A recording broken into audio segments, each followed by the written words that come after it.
In the forest where memory is treasure and silence is safety, what if one elephant decided to share everything he remembered, even secrets long buried? The forest thrived, yet danger was always near: drought, predators, shifting rivers.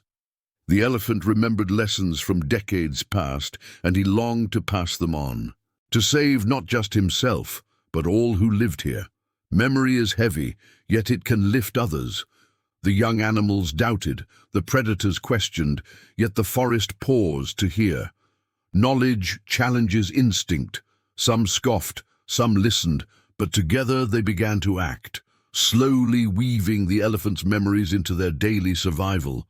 Memory alone cannot save a forest. Action is required.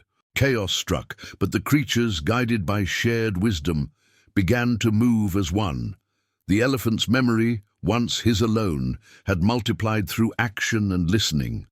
Wisdom grows when shared.